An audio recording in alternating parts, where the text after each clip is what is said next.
grâce pour que nous puissions avoir ce moment de partage. Aujourd'hui, ce sera notre 4e séance en ce qui concerne les livres de Lévitique. Nous sommes en train d'y aller tout doucement. Notre souci, tel que le Seigneur nous a mis à cœur, c'est de maîtriser ces livres, parce que ces livres de Lévitique, c'est la base de l'adoration d'Israël, mais l'adoration d'Israël, c'est la base de notre adoration. Amen. Oui, donc, l'adoration que Dieu a donnée à Israël était l'ombre de l'adoration que nous avons. C'était aussi l'ombre de la véritable adoration qu'il y a dans le ciel. Amen. Je vais expliquer ça dans quelques minutes, mais prions d'abord et commandons ce moment entre les mains du Seigneur, que le Seigneur nous conduise par sa grâce, qu'il nous fasse comprendre sa pensée. Prions au nom de Jésus-Christ. Seigneur, nous te rendons grâce, te disons merci, parce que tu nous fais grâce éternelle de passer ces moments en ces lieux pour partager ta parole. Et nous croyons que tu es le Dieu qui nous soutiendra. Que ton nom soit loué, éternel, Dieu Tout-Puissant. Que ta grâce, Seigneur Tout-Puissant, nous environne, Père. Merci parce que tu nous permets, ô Jésus, de pouvoir partager ces moments ensemble. Sois élevé, Père éternel, et que ta main puissante, ô Dieu Tout-Puissant, nous couvre. Nous recommandons ces moments. Donne-nous la connaissance. Fais-nous comprendre ta pensée. Accorde-nous, Seigneur Jésus-Christ, la compréhension de ta parole, et que le Saint-Esprit nous ouvre l'intelligence pour la gloire de ton Saint-Nom. Au nom de Jésus-Christ. Nous allons prier, nous allons demander au Seigneur de pouvoir nous donner la compréhension de la vision. Lorsque Daniel priait, l'ange est venu auprès de Daniel, lui a dit que tu es un bien-aimé de Dieu, aie l'intelligence pour comprendre la vision. Demandons cette intelligence-là de comprendre la vision. Toute l'écriture, les écritures ici sont une vision de Dieu, et le Seigneur nous donne l'intelligence pour comprendre. Prions au nom de Jésus-Christ. Seigneur Dieu de grâce, nous prions que tu nous donnes l'intelligence pour comprendre la vision. De Genèse à Apocalypse, c'est une vision de toi. Et nous prions, Seigneur, que tu nous fasses grâce afin que nous puissions, éternel de grâce, comprendre ces choses, partager ces moments précieux et que ta grâce nous en... Parce que tu es le roi de gloire, sois béni, Père éternel, que ta main puissante nous soutienne, Père éternel, sois béni au nom de Jésus-Christ. Nous allons prier encore. Prions que le Seigneur nous fasse grâce afin que tout ce que nous partageons, que le Seigneur nous donne l'espace où nous devons aller répandre cela. Nous n'avons pas la connaissance pour la garder, mais c'est pour la répandre, la mener plus loin. Que le Seigneur nous donne de l'espace pour répandre cette connaissance, partager avec les autres, parce que c'est la bonne nouvelle. Prions au nom de Jésus. Seigneur, nous prions que tu nous fasses grâce. Étends ta main puissante, ô Dieu, laisse que ton amour, Seigneur, nous soutienne. Permets, ô Dieu d'amour et de grâce, que nous puissions avoir des lieux où nous devons partager cette chose, répandre cette connaissance.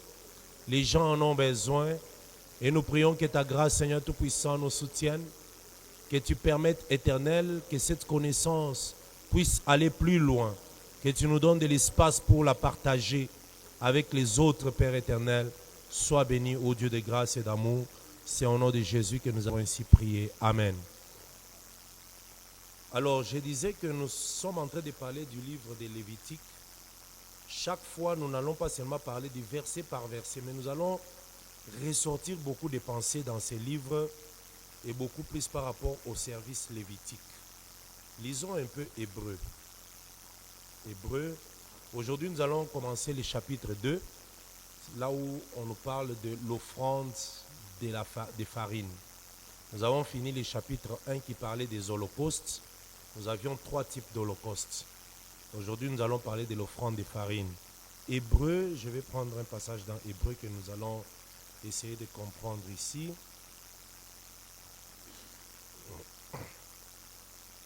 Hébreu. Hébreu chapitre 8, nous lisons au nom de Jésus-Christ. Hébreu chapitre 8. Je commence au verset 1er. Je lis au nom de Jésus-Christ.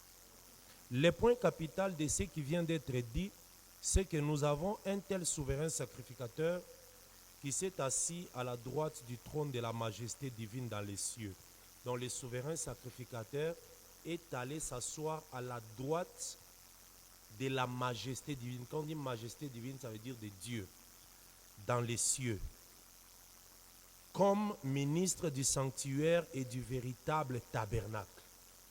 Je m'excuse. Donc, nous comprenons que il y a un sanctuaire qui est aussi un véritable tabernacle. Dans ce sanctuaire-là, du véritable tabernacle, il y a un homme qui est la majesté divine, mais le souverain sacrificateur est entré là-bas, il s'est assis à côté de lui, à sa droite. C'est Jésus, lorsqu'il est mort, il est entré dans le tabernacle céleste. Le tabernacle céleste, bien aimé, c'est là où nous irons après cette vie sur terre. Donc nous rentrerons vivre, c'est dans le tabernacle céleste. C'est de là que nous sommes sortis et c'est là que nous rentrerons. Mais avant que nous puissions rentrer là-bas, Jésus-Christ est mort, il est d'abord parti, il nous a précédés là-bas. Les tabernacles célestes aussi, nous voyons dans Apocalypse 22, la Bible nous dit que Jean dit, j'ai vu descendre d'auprès de Dieu les tabernacles des hommes. Vous comprenez donc? Un tabernacle fait d'hommes, d'Apocalypse 22. Alors maintenant, dans ce tabernacle-là, il y a un souverain sacrificateur qui est Jésus. Donc vous devez comprendre que c'est un tabernacle qui est spirituel, qui n'est pas visible. Mais lorsque Dieu a dit à Moïse de faire un tabernacle, il lui a dit, regarde le tabernacle que je te montre et tu iras faire un tabernacle en fonction de ce que je t'ai montré. Je pense que vous comprenez. Donc il y a un véritable tabernacle, mais il y avait un modèle de ce tabernacle que Moïse a fait à la montagne de Sinaï. Ce tabernacle-là et le service qu'il y avait dans ce tabernacle, c'est l'ombre du véritable tabernacle. Et maintenant, cette ombre-là, c'est aussi l'ombre du tabernacle que nous avons aujourd'hui dans ces sacerdoces. Je ne sais pas si vous comprenez. Donc c'est comme si nous avons trois tabernacles. Le véritable, l'ombre, celui de Moïse, et le nôtre. Donc trois sacerdoces. Mais en réalité, le véritable, c'est celui qui est céleste. Celui que Moïse a fait, c'est celui qui est comme les modèles. Mais ces modèles-là nous donnent nous aussi les modèles ou les types que nous devons suivre. Vous comprenez? Alors, dans le véritable sanctuaire-là, le souverain sacrificateur, c'est Jésus. Dans ces tabernacles ou dans ces sanctuaires où nous sommes aussi, dans cette alliance, le souverain sacrificateur, c'est Jésus. Mais dans les tabernacles de Moïse, le souverain sacrificateur, c'est Aaron. Donc vous voyez que Jésus est dans le véritable, il est aussi dans l'actuel. Mais dans l'autre là, c'était Aaron. Est-ce que nous nous comprenons? Voilà. Alors, ici on dit au verset 3, toujours Hébreux 8, 3. Tout souverain sacrificateur est établi pour présenter des offrandes et des sacrifices. D'où il est nécessaire que celui-ci ait aussi quelque chose à présenter. Donc, écoutez, parce que je vais bien expliquer l'offrande de la farine ce soir, je voudrais d'abord commencer par cette pensée. Donc, un sacerdoce, quand on dit sacerdoce, ça veut dire les lieux du service. C'est ça les sacerdoces. Donc, les sacerdoces, c'est le service tout entier. L'ensemble des sacrificateurs, des ustensiles, toutes ces choses-là, ça forme tout un sacerdoce. Mais les sacerdoces, c'est fait dans un sanctuaire.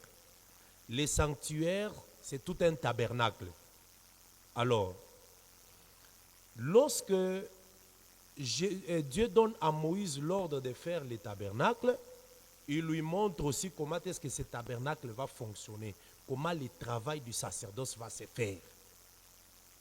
Mais toutes ces choses-là, c'était l'ombre de ce que nous aussi nous allons faire aujourd'hui. Et c'était aussi l'ombre du sacerdoce céleste.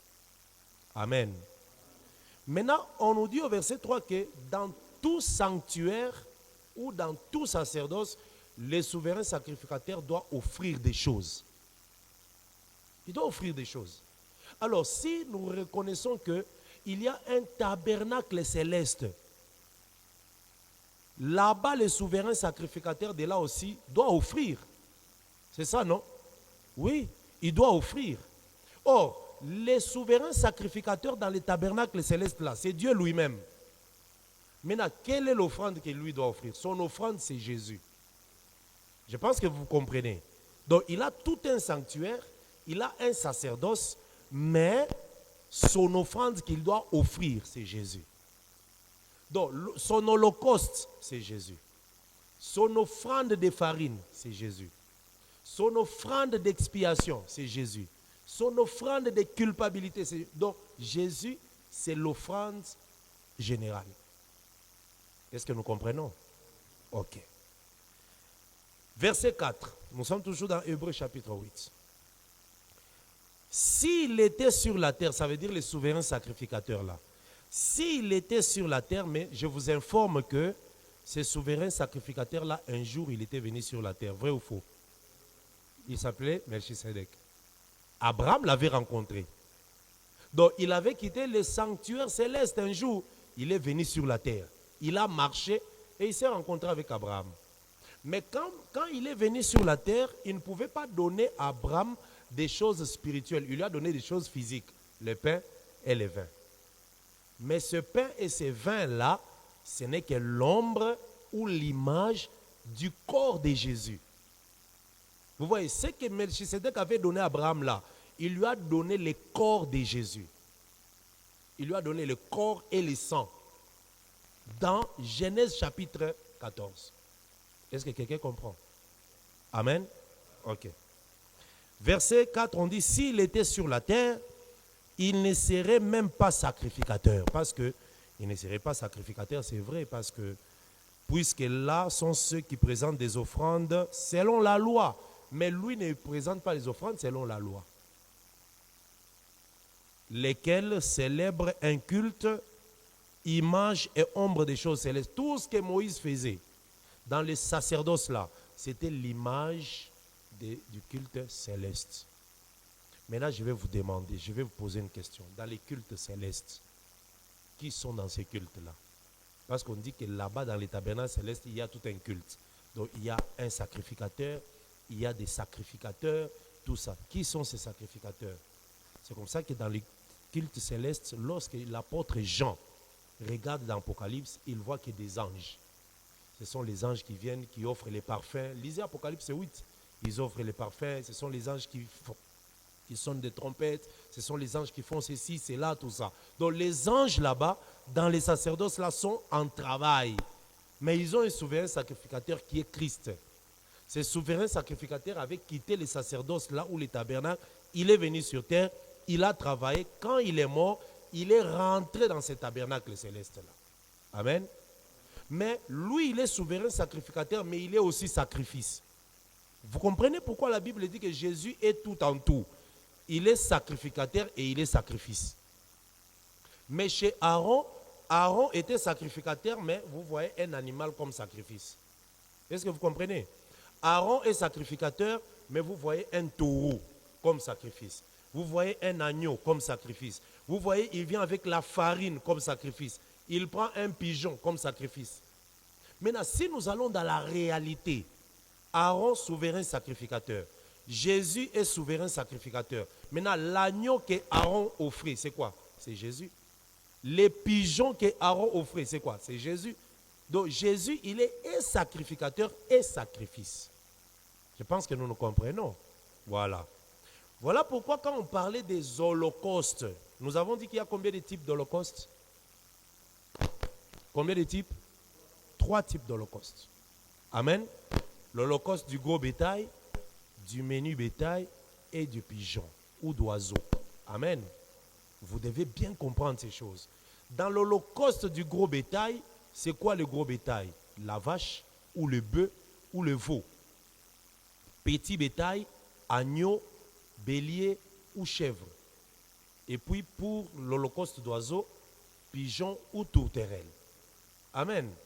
Et aujourd'hui, dans la révélation, vous devez expliquer que tourterelle, c'est Jésus, pigeon, c'est Jésus, veau, c'est Jésus, vache, c'est Jésus, agneau, c'est Jésus. Parce que les gens qui sont limités dans la connaissance vous diront, dans toutes ces choses-là, Jésus, c'est seulement l'agneau. Non, pour nous, Jésus, c'est la chèvre qu'on offre. Pour nous, Jésus, c'est les veaux. c'est les bœufs, c'est l'agneau, c'est la tourterelle. Tout, c'est Jésus. Amen. Maintenant, pourquoi on offre ces holocaustes-là? On offre les holocaustes pour demander, obtenir la faveur. Qui avait besoin de la faveur? C'est Adam qui était tombé. Adam, quand il a péché, il est tombé. Il avait besoin de la faveur. Et la faveur est arrivée quand on a offert Jésus à la croix. Adam a eu la faveur. Maintenant, on va te poser la question, Adam c'est qui? Adam c'est nous tous.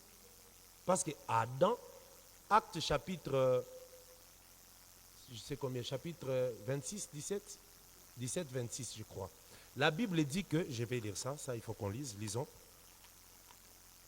Acte 26.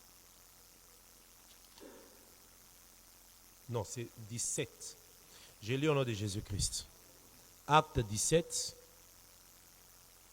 Je lis le verset 24. Je lis au nom de Jésus-Christ. Le Dieu qui a fait le monde et tout ce qui s'y trouve, étant le Seigneur du ciel et de la terre, n'habite point dans des temples faits des mains d'hommes. Il n'est point servi par des mains humaines, comme s'il avait besoin de quelque chose, de quoi que ce soit. Donc, s'il n'habite pas dans des temples ou des maisons faites de mains d'hommes, il habite dans quoi? Dans les tabernacles que lui-même a fait avec ses propres mains. Est-ce que vous comprenez? Et les tabernacles, là, il est céleste. Mais sur la terre aussi, il y a des tabernacles. Les corps des hommes sont des tabernacles. Mais les corps des hommes, c'est lui-même qui a fait. C'est pour ça qu'il peut habiter dedans, parce que même les corps, c'est lui qui a fait. Il habite dedans. Amen. Je vous donne encore un exemple. Même les églises sont des tabernacles, des temples, des tentes. Mais pour qu'ils viennent habiter, il ne faut pas que les gens aient fait leur doctrine, des doctrines faites des mains d'hommes. Quand tu vois une doctrine faite des mains d'hommes, ça veut dire doctrine où la femme prêche. C'est une doctrine faite des mains d'hommes. Dieu ne va pas habiter là-dedans. Amen. Une doctrine où vous voyez, il y a 5 grâces ministérielles et on ajoute encore ministère d'évêque, ministère d'archibishop, des bishops, des parchipapes, tout ça. Ça sont des doctrines faites des mains d'hommes. Dieu n'habite pas dedans. Dieu habite dans des choses que lui-même a fait avec ses propres mains. Or, les mains de Dieu, c'est quoi? Les mains de Dieu, c'est le ministère. Les mains de Dieu, c'est Moïse et Jésus. Parce que Moïse, c'est la main gauche, Jésus, c'est la main droite. Moïse le fait par la loi, Jésus vient le faire par les témoignages de la loi. Donc, toute doctrine, on doit voir ça faite par les mains de Dieu. Dieu a 2 mains. La main gauche, Moïse, la main droite, Jésus. Amen. Amen. Tu vas me demander, la main gauche, Moïse, la main droite, Jésus, c'est comment? Lisons dans Cantique. Prenons Cantique des Cantiques.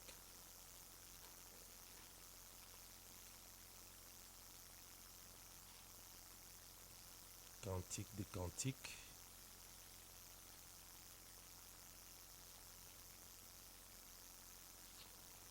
Je trouve très bien ces passages-là.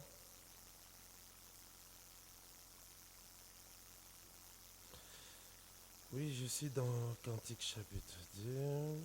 Oui. Oui, lisons. Chapitre 2, versets 5 à 6. Je lis au nom de Jésus-Christ. Soutenez-moi avec des gâteaux de raisin. Amen. Nous connaissons bien que les gâteaux, c'est le pain. Le raisin, c'est le vin. Amen. Amen. Oui, le raisin, c'est le vin. Les gâteaux, c'est le pain. Donc, ça veut dire ce qui soutient nos vies, c'est le pain et le vin. C'est ça même la Sainte Seine. C'est ça ce que même Melchisedec a apporté à Abraham. Nous aussi, ce qui nous soutient, c'est l'écriture et l'explication. C'est ça les gâteaux des raisins. Donc, dans une prédication, il faut qu'il y ait les gâteaux des raisins pour que nos vies soient soutenues. Fortifiez-moi avec des pommes. Amen. Les pommiers, c'est Jésus. Hein? C'est Jésus les pommiers. L'église est née sous les pommiers. Amen. C'est toujours dans le cantique ici. Alors, car je suis malade d'amour. Verset 6. Que sa main gauche soit sous ma tête. Vous voyez? Que sa main gauche soit sous ma tête et que sa droite m'embrasse. Parmi les 2 mains, celle qui travaille, c'est la droite.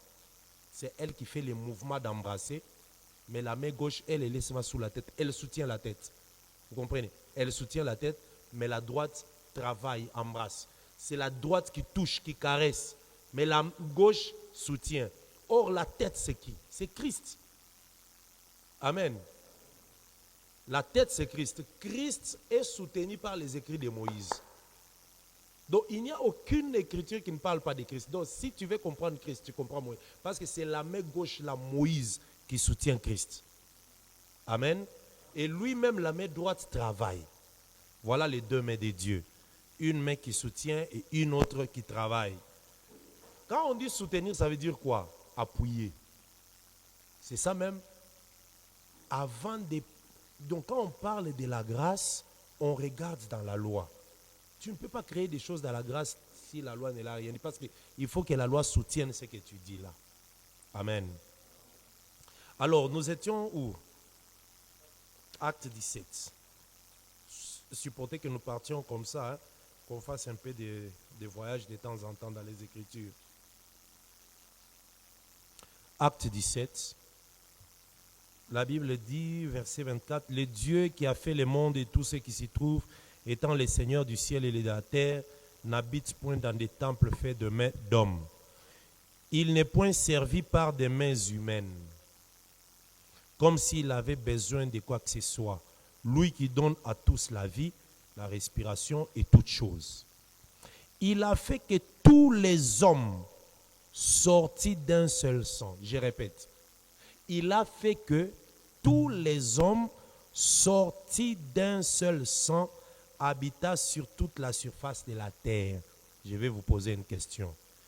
Tous les hommes sont sortis d'un seul sang. Amen. C'est le sang de qui? Le sang d'Adam. Alors, Dieu n'a pas fait que des robots sortent d'Adam. Aucun robot n'est sorti d'Adam. Les robots sont fabriqués par des hommes. Mais si nous reconnaissons, nous tous, que Caïn est un homme, il est sorti d'où? Il est sorti d'Adam. Si quelqu'un vous dit que Caïn est sorti du serpent, il contredit ces passages bibliques et c'est un antichrist. Amen. Tous les hommes sont sortis d'Adam, tous. D'ailleurs, la preuve, même Ève est sortie d'Adam. Vous voyez? Oui, même Ève, il est sorti d'Adam. Ève avait le sang d'Adam. Voilà. Alors, tous sont sortis d'un seul homme ou d'un seul sang. Alors, c'est comme ça que je dis que donc, la personne qui avait besoin de la faveur, c'était Adam. Quand il est tombé, nous tous, nous étions d'Adam. Nous tous aussi, nous sommes tombés et nous avions besoin de la faveur. Relisons un peu, regardez Lévitique chapitre 1er, avant qu'on touche maintenant les chapitres 2. Chapitre 1er.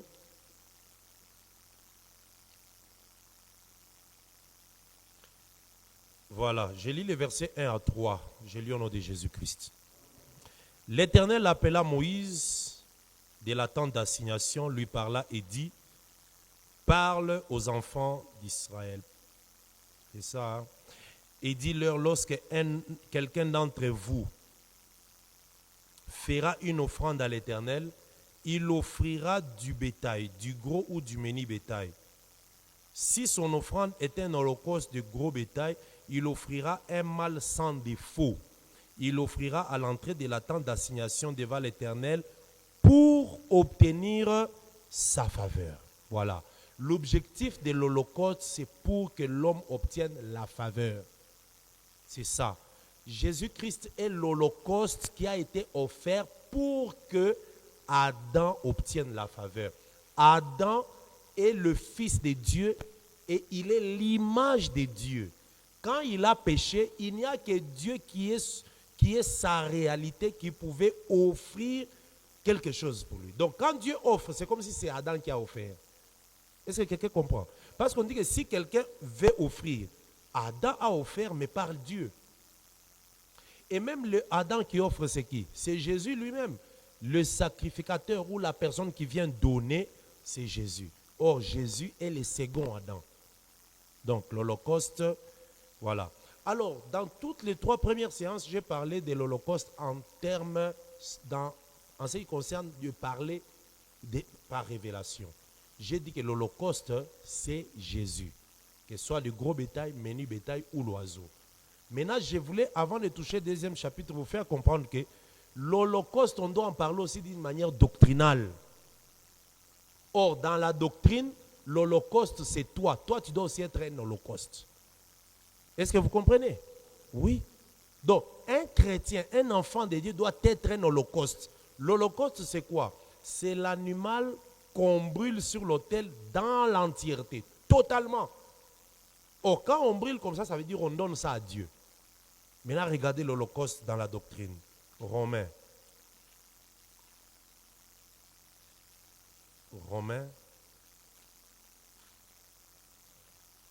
La Bible nous dit ceci. Romains chapitre 12. Donc ne nous arrêtons pas avec l'Holocauste seulement dans la révélation, ça parle de Jésus. Mais dans la doctrine aussi, l'Holocauste doit exister. Et là, ça parle de nous. Un enfant de Dieu doit se donner comme Holocauste. Romains 12, verset 1er. Je vous exhorte donc, frères, par les compassions de Dieu, à offrir vos corps comme un sacrifice vivant.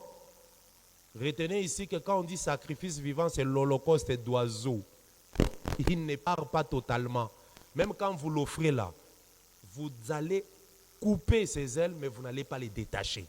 Parce qu'il doit voler. C'est comme ça, nous, tu peux t'offrir totalement à Dieu, mais tu continues à vivre. Ton esprit est à lui, ton corps, ta pensée, ta force, tout est donné à lui. C'est ça l'Holocauste. Mais tu es vivant, tu es un sacrifice, mais vivant. Saint, agréable à Dieu. Quand on dit agréable à Dieu, c'est ça, une offrande de bonne odeur devant l'Éternel. Ce qui sera de votre part un culte raisonnable. Donc, offrir l'Holocauste, c'est tout un culte. Quand quelqu'un venait avec son Holocauste de gros bétail ou de menus bétail ou d'oiseaux, il donne au sacrificateur, on offre. C'est ça même les cultes en Israël. Aujourd'hui, les cultes, c'est quoi? Les cultes, ce n'est pas seulement venir comme ça à l'église, non. Les cultes, c'est d'abord s'offrir soi-même. Ça, il faut même que tous ceux qui nous suivront ou ceux qui nous suivent en ligne, qu'ils sachent que un culte agréable peut se faire à la maison. Culte agréable ou raisonnable peut se faire au travail. Quand tu travailles, là où tu es à l'école ou partout, tu dois faire un culte raisonnable. Ça veut dire ta vie, c'est une vie de sainteté. Une vie de la crainte de Dieu. C'est ça le culte raisonnable. Amen. Amen. Donc ça, c'est pour que vous puissiez comprendre. Je prends 1 Thessaloniciens 5. On va rentrer au chapitre 2. 1 Thessaloniciens chapitre 5.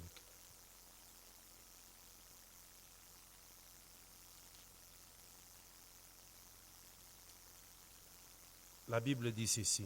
Je lis au nom de Jésus-Christ. Ok.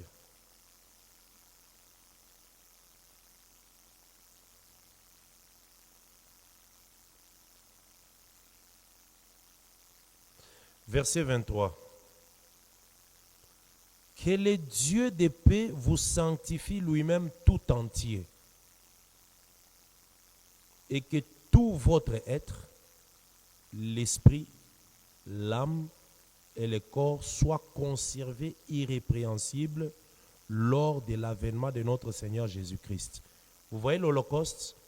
Esprit, corps, âme, tout entier, l'être tout entier, soit conservé. Quand tu te donnes aussi à Dieu dans l'entièreté, tu es tout un holocauste. Et quelqu'un qui se donne à Dieu comme ça, directement, il doit obtenir faveur. Voilà pourquoi Dieu combat pour les gens qui s'offrent à lui. Quand tu t'offres à lui, le Seigneur va combattre pour toi. Il va te défendre parce que tu lui appartiens et tu obtiendras faveur. Amen. Que le Seigneur vous bénisse. Donc j'avais voulu quand même insister aussi sur l'Holocauste, mais dans la doctrine. S'offrir totalement à Dieu. On ne peut pas voir quelqu'un qui prie, qui a offert des choses à Dieu, mais quand tu regardes sa chevelure, il veut se coiffer comme des musiciens mondains.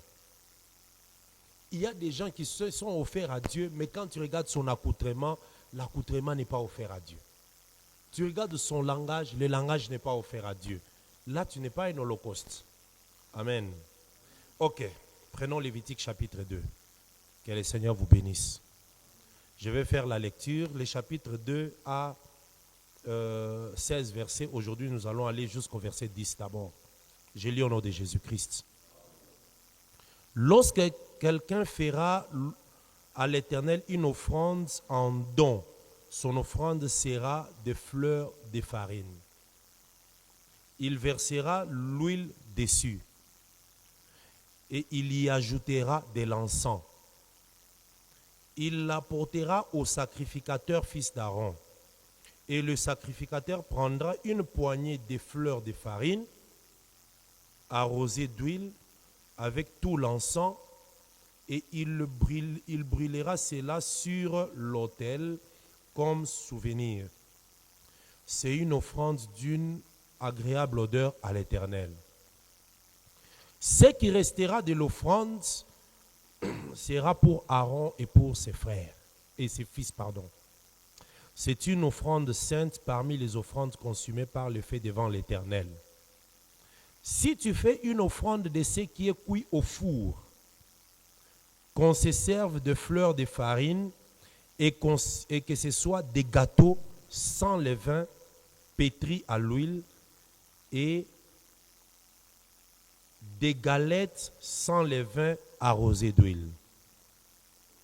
Si ton offrande est un gâteau cuit à la poêle, il sera de fleurs de farine pétries à l'huile sans levain. Tu le rompras en morceaux et tu verseras de l'huile dessus, c'est une offrande. Verset 7. Si ton offrande est un gâteau cuit sur le grill, il sera fait de fleurs de farine pétries à l'huile. Tu apporteras l'offrande qui sera faite à l'Éternel avec ces choses-là. Elle sera remise au sacrificateur qui la présentera sur l'autel.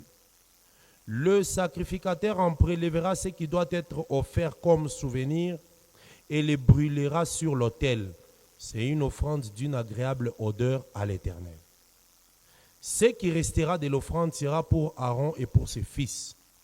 C'est une chose très sainte parmi les offrandes consumées par le feu devant l'Éternel. Amen. Que le Seigneur vous bénisse. Vous voyez toutes ces lois, c'était des choses, mais des bonnes prophéties, des très bonnes prophéties. Amen. Que nous devons comprendre aujourd'hui et nous devons voir comment ça s'est accompli parce que la Bible dit que la loi devait aussi s'accomplir. C'est un prophète, la loi. La loi a prophétisé. Si cette loi ici a prophétisé, on doit voir quand est-ce que ça s'est accompli et comment ça s'est accompli. Alors, nous sommes dans le chapitre 2 qui nous parle de l'offrande de farine. Retenez d'abord que la farine venait des céréales, soit du blé, soit de l'orge. Amen. Donc, le blé qu'on appelle froment, ça produisait une farine. Il y avait aussi l'orge, c'est aussi des grains de céréales qu'on pouvait moudre pour avoir une farine. Donc, c'était deux types de farine. Alors, le blé produisait la meilleure farine, la farine de bonne qualité qu'on appelait la fleur de farine. Quand on dit fleur de farine, ça veut dire farine de la bonne qualité. La farine fine, c'est ça la fleur de farine. Amen. Et l'autre farine, on l'appelait simplement farine. Et les rois, les hommes élevés, mangeaient la farine qui provenait du blé ou du froment. Lisons Psaume 74.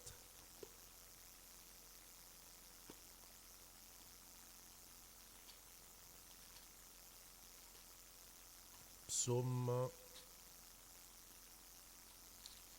je crois que c'est Psaume 74, je vais trouver le passage. Ou c'est 78? Non, c'est Psaume 78.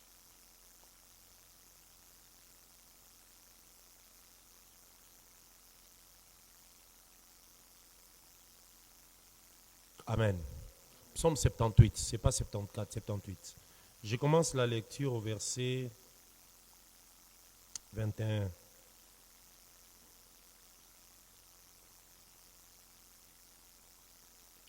Je lis au nom de Jésus-Christ. L'Éternel entendit et il fit irriter, un feu s'alluma contre Jacob, ça veut dire contre Israël. Et la colère s'éleva contre Israël, parce qu'ils n'écrirent pas en Dieu, parce qu'ils n'eurent pas confiance dans leur secours. Il commanda aux nuages d'en haut, et il ouvrit les portes des cieux. Il fit pleuvoir sur eux de la manne pour nourriture. Ouais, il fit pleuvoir pour eux de la manne pour nourriture. Il leur donna le bleu du ciel. Ah, donc au ciel, il y a un champ où on a planté le blé. Ah, mais oui. Amen. Il leur donna du blé du ciel. Attention, quand on dit blé du ciel, Jésus, quand il est venu, il a expliqué. Les grains de blé, quand ils tombent à terre. Ah, donc dans les champs là-bas, au ciel, là-bas, Dieu avait planté Jésus. Et il a pris Jésus comme les grains de blé, il a déposé par terre. Maintenant, le blé là, Jésus, quand il est tombé à terre, il est resté sans mourir. Il était à terre, il n'évoluait pas et tout et tout. Un jour, les Grecs sont venus chercher Jésus. Quand ils sont venus chercher Jésus, on a dit à Jésus qu'on te cherche. C'est ce jour-là maintenant que Jésus a révélé que je suis les grains de blé qui étaient venus du ciel là, qui étaient tombés. Maintenant, comme les Grecs sont venus me chercher, donc maintenant je vais mourir. Ce que j'ai dit se trouve dans Jean chapitre 20. C'est ça? Oui. Jean chapitre 20, verset... C'est 12, hein? Non, 20, 12, 20. Jean chapitre 12, 20. Il a dit, les grains de blé, s'ils tombent, ils ne meurent pas, il ne va pas se multiplier. Mais s'ils meurent, ils se multiplient. Or, ici, dans Psaume, Asaph nous dit, Dieu leur a donné les bleus du ciel. Vous voyez donc, la manne qui tombait, c'était que l'ombre du véritable blé qui devait venir.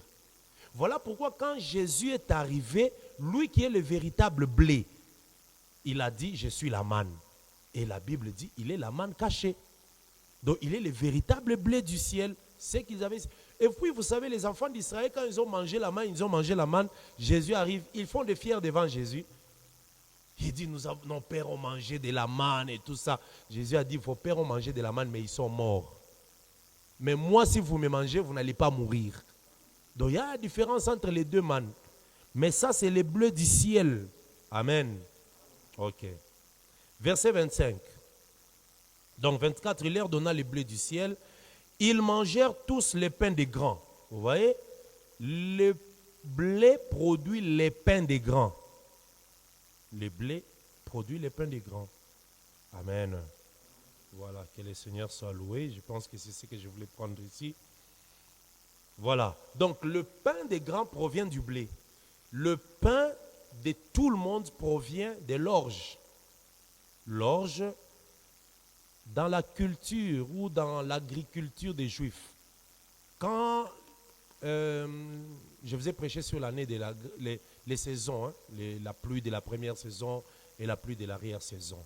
Dans la pluie de l'arrière-saison, qui commence au début de l'année, dans la semaine du printemps, dès que cette pluie-là est en train de tomber, qu'est-ce qui commence? C'est d'abord l'orge qui apparaît. Amen. L'orge, on commence à récolter l'orge. Après un moment, maintenant, les blés aussi commencent. Et puis on récolte les blés. La récolte de l'orge et la récolte du blé, ça a duré 49 jours, 7 semaines. Allons dans Exode 9. Marchons dans les Écritures. Amen. Vous serez forts en suivant ces choses. Vous allez vous allez chanter l'enseignement. Exode 9. Je vous ai dit qu'Israël est sorti en quelle saison? Quand Israël sortait, le premier mois, c'était quelle saison? Saison du printemps. Mais c'est le printemps, non? C'est ça. Ce mois sera le premier mois de l'année. Les premiers mois jusqu'au troisième mois, c'est le printemps, quand Israël sortait. C'est pour ça que nous lisons Exode 9, parce que c'était la période où Israël devait sortir, quand les frappes ont commencé. Amen. Ok. Exode chapitre 9, j'ai lu au nom de Jésus-Christ, verset 25. Non, je commence au verset 24. Il tomba de la grêle. Et le feu s'est mêlé avec la grêle. Elle était tellement forte qu'il n'y en avait point eu de semblable dans tous les pays d'Égypte depuis qu'il existe comme nation. La grêle frappa dans tous les pays d'Égypte, tous ceux qui étaient dans les champs, depuis les hommes jusqu'aux animaux. La grêle frappa aussi toutes les herbes des champs et brisa tous les arbres des champs. Ce fut seulement dans les pays de Goshen, où étaient les enfants d'Israël, qui n'y eut point de grêle. Pharaon fit appeler Moïse et Aaron et leur dit, « Cette fois, j'ai péché, c'est l'Éternel qui est le juste. Et moi non, et moi et mon peuple nous sommes coupables. Priez l'Éternel pour qu'il n'y ait plus de tonnerre et de grêle. Et je vous laisserai aller, et l'on ne vous retiendra plus. » Moïse lui dit, « Quand je sortirai de la ville, je lèverai mes mains vers l'Éternel, les tonnerres cesseront et il n'y aura point de grêle. » Donc, écoutez, Pharaon dit, comme les grêles tombent, je ne supporte pas. S'il y a moyen, priez pour moi.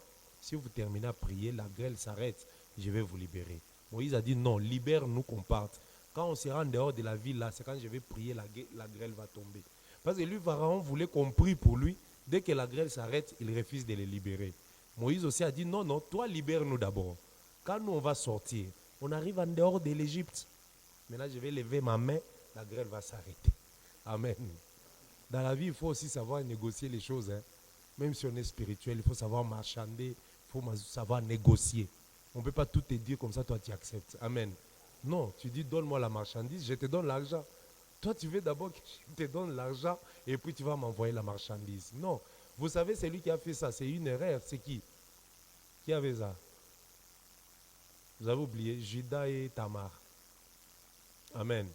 Judas voulait partir avec Tamar. Tamar a dit, non, non, qu'est-ce que tu vas me donner? Or, Tamar, c'est le type de l'église. Nous, l'église, nous négocions. Amen. Il a dit, tu me donnes d'abord les choses que tu as. Parce qu'il lui avait dit, non, si je pars, on sort d'abord avec toi. Si je pars, je vais t'envoyer les chevaux. Il a dit, non, non. Les chevaux, non. Toi, d'abord, donne-moi les trois choses. Et là, quand tu iras, tu vas m'envoyer les chevaux, je vais te remettre ces trois choses. Or, les chevaux, c'est la rédemption. Tu ne peux pas avoir la rédemption sans avoir eu le Saint-Esprit, la parole, et quoi encore? Le Saint-Esprit comme cachet, les bâtons comme parole, et quoi? Les cordon. C'était quoi le cordon? Ceinture? Non. C'était un cordon. Amen. Or, le cordon, c'est le signe de l'alliance. Amen. Voilà. Donc, tu dois d'abord avoir ces trois choses-là en entendant. C'est comme nous, l'église, on a déjà les trois choses, on a gardé. En entendant qu'on amène les chevaux. Pour que les jours où le Seigneur viendra, quand il va venir frapper la terre, nous, on va faire sortir les trois choses. On va dire, non, la grossesse que nous avons, c'est toi-même qui nous l'avais donnée. Amen. Ok. Alors, nous continuons la lecture. Verset 28. Priez l'Éternel pour qu'il n'y ait plus de tonnerre et de grêle, et je vous laisserai aller, et on ne vous retiendra plus. Moïse lui dit, quand je sortirai de la ville, je lèverai mes mains vers l'Éternel, les tonnerres cesseront, il n'y aura plus de grêle, afin que tu saches que l'Éternel et que la terre est à l'Éternel. Mais je sais que toi et tes serviteurs, vous ne craignez pas encore l'Éternel Dieu. Verset 31, c'est là où je voulais arriver. Le lin et l'orge avaient été frappés. On avait dit qu'il y avait des choses qui étaient frappées dans les champs. Mais quand la grêle était tombée, qu'est-ce qui était frappé? C'était le lin et l'orge. Ça avait été frappé parce que l'orge était déjà en épi et c'était la floraison du lin. Donc ici, c'est la période où l'orge commençait à apparaître pour qu'on commence à le cueillir. Verset 32. Mais les froment, ça veut dire les blés. Les froment et le poutre aussi c'est une plante, n'avaient point été frappés parce qu'ils sont tardifs. Ah, c'est à partir d'ici que nous comprenons que l'orge apparaît avant le blé. Vous comprenez? L'orge, c'est l'image de la loi. Le froment ou le blé, c'est l'image de la grâce. Donc Moïse, c'est l'orge. Est-ce que vous comprenez? Mais Jésus, c'est le blé. Voilà pourquoi Jésus a dit les grains de blé quand ils tombent. Amen. Que le Seigneur vous bénisse. J'avais tout pris ça pour toucher quand même une pensée. Où est-ce que nous étions? Dans Lévitique.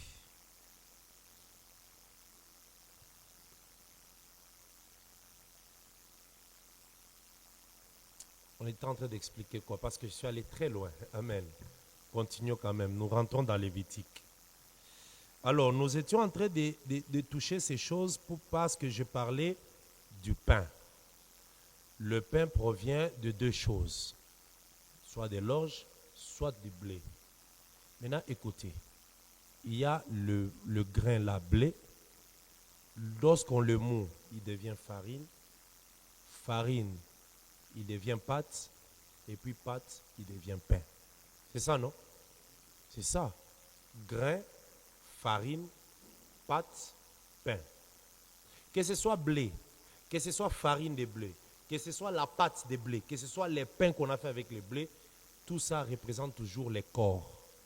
Pourquoi? Parce que Jésus-Christ est le pain. Il est le pain. Ça veut dire qu'il est tout un corps. Maintenant, l'apôtre Paul, dans 1 Corinthiens 5, il nous dit que nous, tels que nous sommes là, nous sommes une pâte nouvelle. Ah. Donc, le pain et la pâte, c'est la même chose. Est-ce que quelqu'un comprend? Voilà. Donc, quand on parle de l'offrande des farines, c'est l'offrande de tout un corps. C'est un corps qu'on offre. Est-ce que vous comprenez? Connaissez et maîtrisez le langage de la Bible.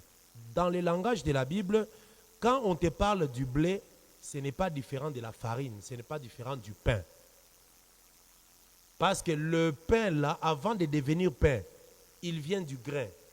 Il se métamorphose. Je vous ai parlé sur les deux meules.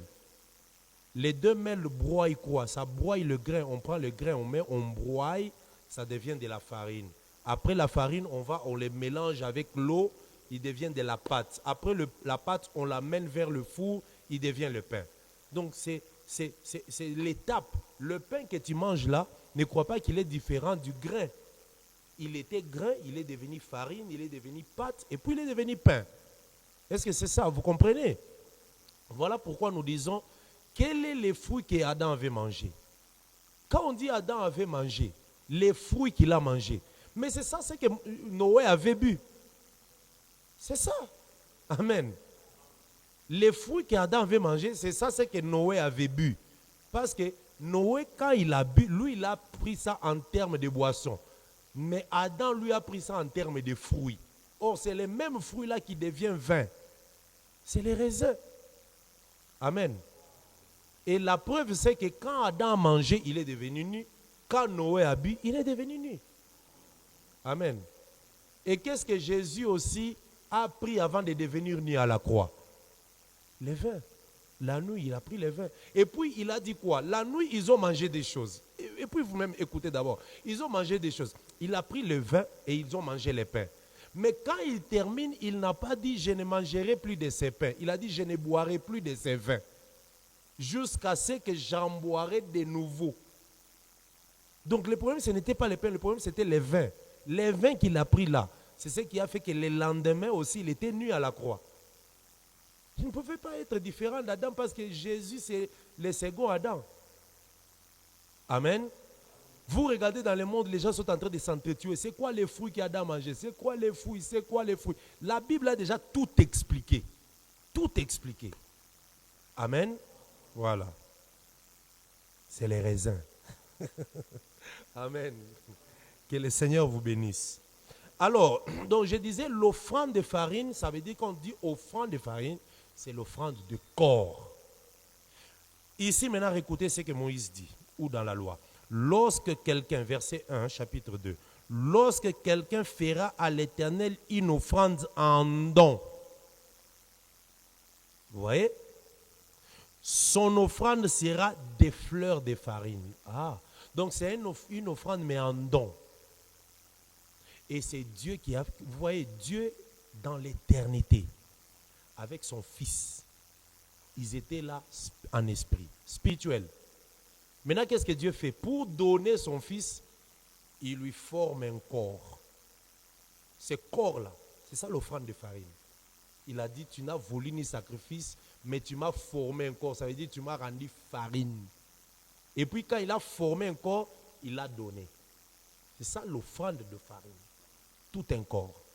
Ce qui nous a été donné, c'était le corps de Jésus. Amen. Voilà. Alors, son offrande sera des fleurs de farine. Ce n'est pas n'importe quelle farine, mais la farine de la meilleure qualité. Je vais vous expliquer ça. Si nous aussi nous sommes des farines, ça veut dire nous sommes de pain. Est-ce que vous comprenez? Sachez que Israël était représenté par 12 pains, qu'on appelait les pains de proposition. Dans les tabernacles, il y avait la table qui était en or. Je vous ai toujours expliqué, maîtrisé ces choses-là, même la position de ces choses. Dans le lieu saint, la table était en or et sur la table, il y avait 12 pains de proposition. Ces 12 pains-là représentaient le peuple d'Israël. Nous aussi, les peuples de la nouvelle alliance, nous sommes de pain. Est-ce que vous comprenez? Amen. Ok. Alors, l'offrande de farine dont on parle ici, c'est Christ que l'Éternel lui-même offre comme don. Il nous l'a donné comme don. Mais avant de nous le donner, il a formé un corps. Ça veut dire qu'il a rendu farine, pain. Mais pour qu'il vienne, la Bible dit qu'il est descendu comme blé. Le blé, c'est ça, fleur de farine. Ok? Maintenant, écoutez la deuxième partie du premier verset. Il versera l'huile dessus. Sur quoi? Sur cette farine-là. Il doit verser l'huile dessus. Et il y ajoutera de l'encens. Donc, c'est un corps qui doit avoir l'huile et l'encens. Et ces choses doivent être sur ce corps avant qu'on les dépose sur le four. Très important. Amen. Pour ne pas perdre du temps, je vous informe que ce corps Jésus-là, il a eu l'huile quand il sortait du Jourdain. L'huile, c'est le Saint-Esprit. Amen. Quelque temps après, il a eu l'encens. L'encens, c'est du parfum. C'est ce que cette femme-là était venue mettre sur Jésus. Et il a dit quoi? Il a fait ça pour les jours de ma sépulture. C'est ça l'encens qu'on déposait sur la fleur de farine. Amen. Amen. Comme il a reçu ces deux choses, l'huile et l'encens, la deuxième étape, il doit aller maintenant au four. Le four, c'est la croix. Amen. J'ai relis les premiers versets. Je pense que ça devient clair. Hein? Un frère Israël, ça devient clair. Ok. Amen. Lorsque quelqu'un fera à l'Éternel son offrande en don, son offrande sera des fleurs de farine, il y versera de l'huile dessus et il y ajoutera de l'encens. Donc nous avons compris que l'offrande de farine, là, c'est tout un corps. Parce que c'est cette offrande qui deviendra gâteau ou galette dans les versets qui suivent là. Ce sont des corps. Amen. Il y versera l'huile, ça veut dire l'huile, c'est le Saint-Esprit, c'est l'onction. C'est ce qui doit commencer, l'huile d'abord. Jésus-Christ, en tant que don, offrande de farine, il est entré dans les Jourdains. En sortant, on l'a versé l'huile dessus. Pendant qu'il a marché, on est venu lui mettre le parfum.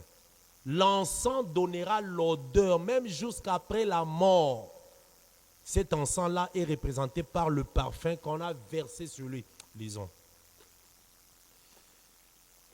Matthieu. Je vais prendre Matthieu. Ou prenons d'abord même Luc 7. Je crois dans Luc 7, nous allons voir cette pensée.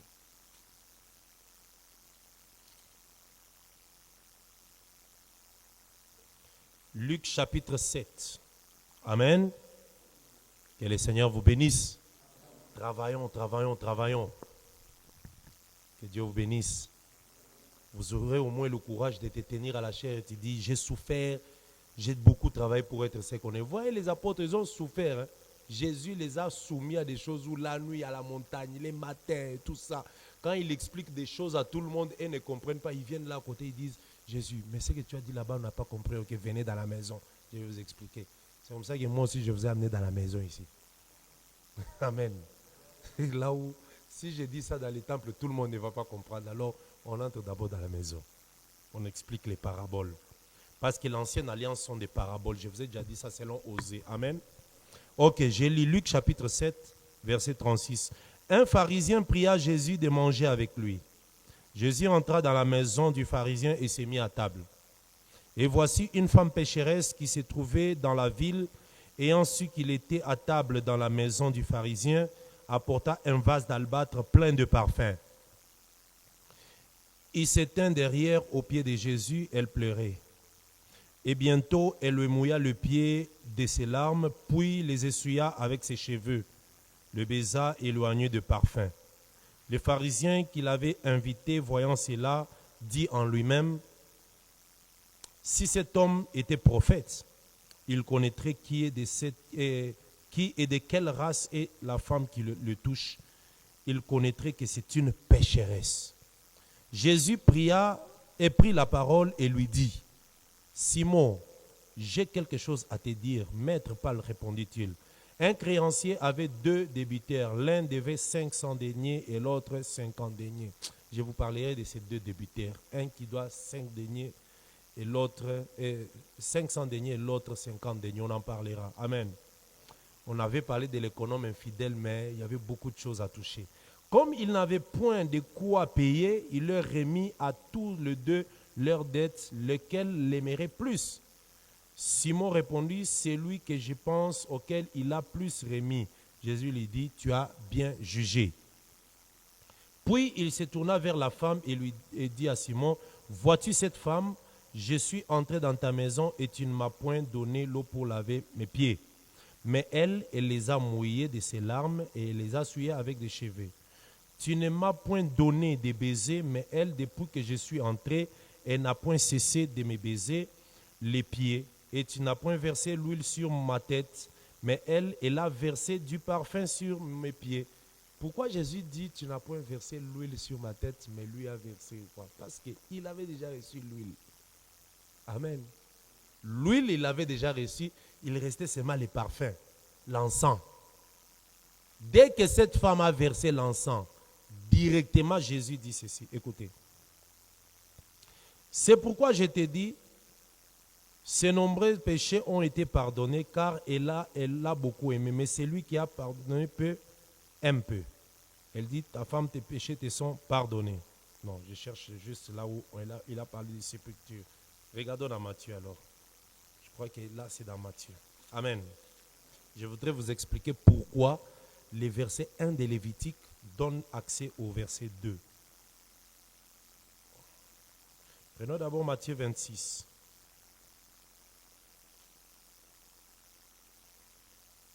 Matthieu 26.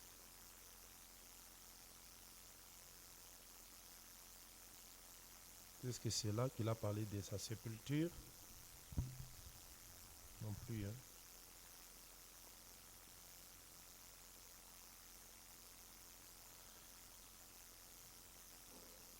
Je cherche là où il a parlé de ma sépulture. Il a versé ceci pour sépulture.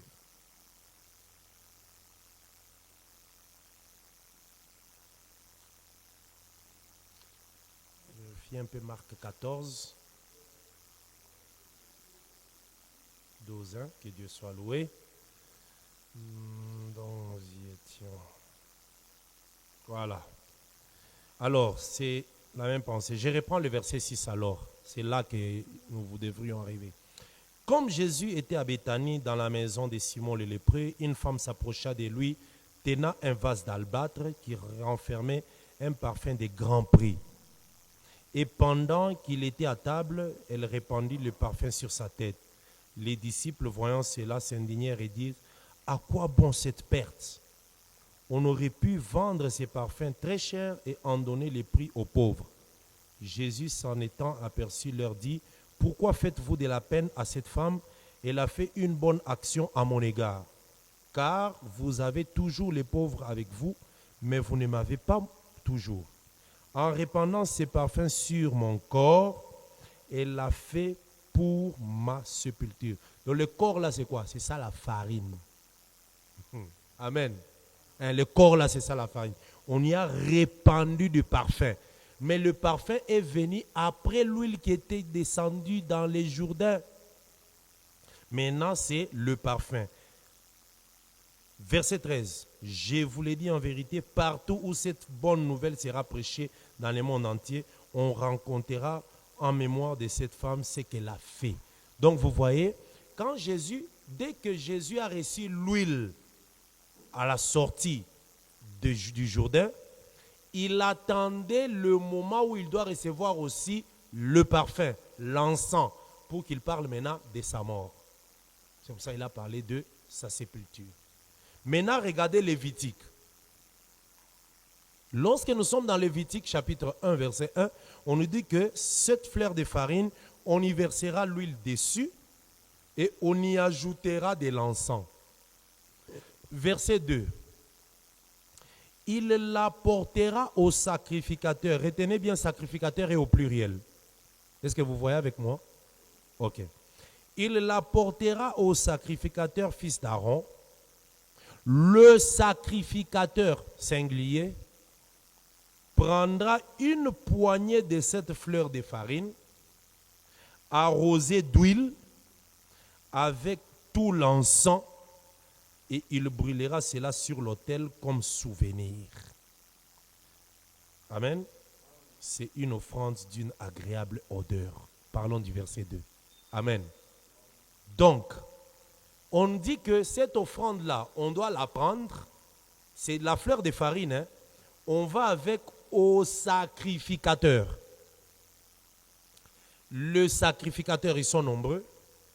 Dès qu'on arrive là, maintenant, de ces sacrificateurs, un sacrificateur prendra une poignée. Amen. Qu'il doit brûler avec l'huile qu'on avait arrosée et l'encens. Qu'est-ce que nous comprenons? Lorsque Jésus a été arrêté, on est parti avec lui vers qui? Luc chapitre 3, regardez. Nous partons doucement, nous comprenons comment est-ce que s'accomplit Lévitique. Comment s'est accompli Lévitique. Luc chapitre 3. Que le Seigneur vous bénisse. Verset 1er. Je lis au nom de Jésus-Christ. La 15e année du règne de Tibère César, lorsque Ponce Pilate était gouverneur de la Judée, Hérode le tétrarque de la Galilée, son frère Philippe, tétrarque de l'Itourée et du territoire de la Traconite, et Lucien, tétrarque de la Bilène. Et du temps des souverains sacrificateurs Anne et Caïphe. Vous voyez?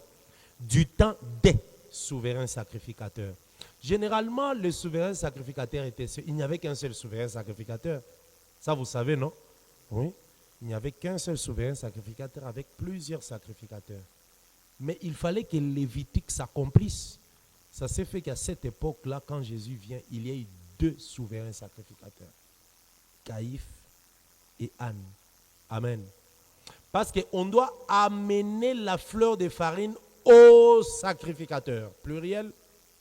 Maintenant, le sacrificateur, un seul, prendra pour mettre. Donc, quand on a amené Jésus, on était allé avec lui vers Caïphe, vers Anne.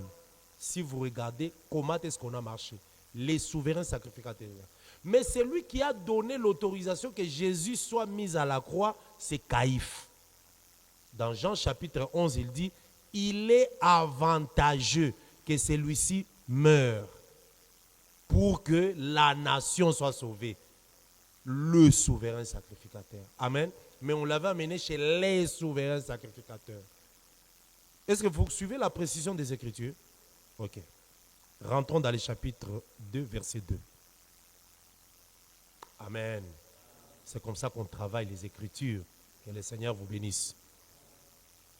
Alors, il apportera au sacrificateur fils d'Aaron, parce que et Anne et Caïphe, ils étaient fils d'Aaron, ils étaient tous sacrificateurs. Amen. Le sacrificateur prendra une poignée de fleurs de farine arrosées d'huile. Donc ça veut dire Jésus qui a déjà été oint. Mais pourquoi on prend une poignée? Pourquoi? Suivez-moi très bien. Depuis que le Seigneur a commencé les plans de la rédemption, tous les prophètes, ce sont des fleurs de farine. Tous. Amen. Si passons de farine, mais dans cette farine-là, on doit prendre une poignée.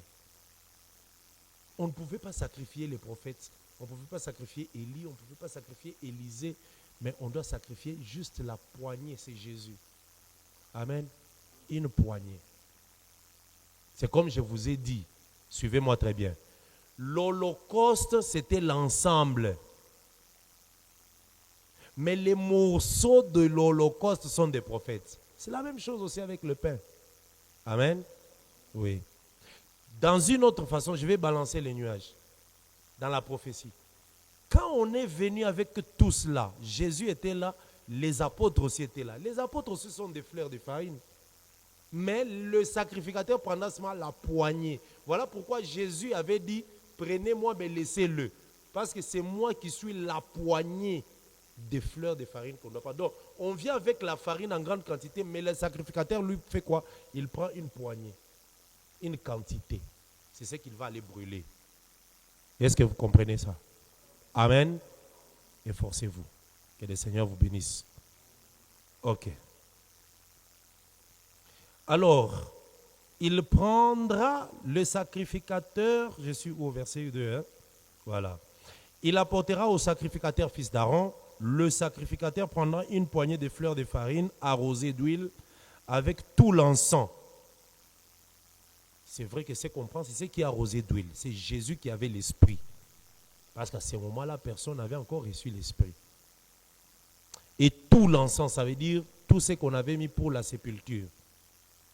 Et il brûlera cela sur l'autel comme souvenir. C'est une offrande d'une agréable odeur à l'Éternel. Donc c'est ce qu'on va offrir là qui sera agréable odeur à l'Éternel. L'offrande agréable à l'Éternel, ce n'est pas les prophètes, ce n'est pas Moïse, ce n'est pas David, ce n'est pas les prophètes, ce n'est même pas les apôtres qui ont marché avec Jésus. Mais l'offrande agréable, c'était Jésus-Christ. Amen. Maintenant, écoutez le verset 3. Ce qui restera de l'offrande, ça veut dire toute la farine, on l'a amenée, on a pris juste la poignée. Les restes là. Vous voyez? Ce qui restera de l'offrande sera pour Aaron et pour ses fils. Est-ce que vous comprenez? Amen. Même aujourd'hui, Christ a été offert, mais ce qui est resté de Christ, c'est pour nous.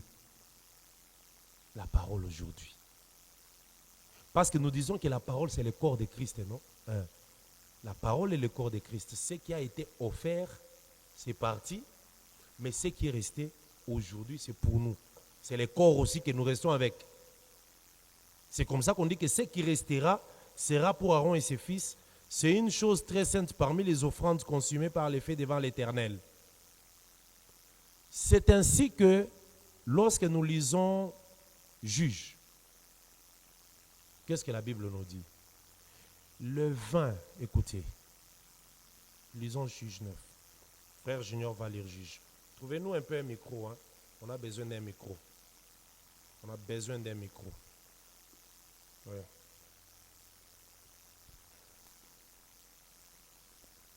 Je vais demander un exercice de lecture aux bien-aimés de temps en temps.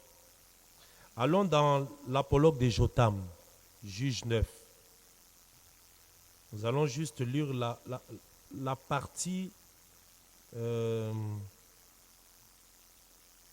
la partie où on parle de la vigne. Le premier arbre, c'était l'olivier. Ok. Verset 12. Juge 9, à partir du verset 12, nous lisons au nom de Jésus-Christ. Amen. Et les arbres dirent à la vigne, viens, toi, règne sur nous. Mais la vigne leur répondit, renoncerai-je à mon vin, qui réjouit Dieu et les hommes, pour aller planer sur les arbres? Alors tous les arbres dirent aux buissons d'épines. Non. Reviens. Verset 12. Hein. J'ai dit juge. Oui, verset 12. verset 12. Hmm. Et les arbres dirent à la vigne, viens, toi, règne sur nous. Mais la vigne leur répondit, Mhm. renoncerai-je à mon vin qui réjouit Dieu et les hommes Mhm. pour aller planer sur les arbres? Alors tous les arbres dirent au buisson d'épines, viens, toi, règne sur nous. Voilà. Arrête-toi d'abord là-bas, vous voyez. Merci, c'est bon, merci pour la lecture. Mais la vigne leur répondit, renoncerai-je à mon vin qui réjouit Dieu et les hommes? Vous voyez que quand Jésus est mort, nous disons toujours que Jésus est parti avec le sang dans les sacerdoces célestes. C'est ça, non? Mais le sang là, c'est ça le vin qui réjouit Dieu et les hommes.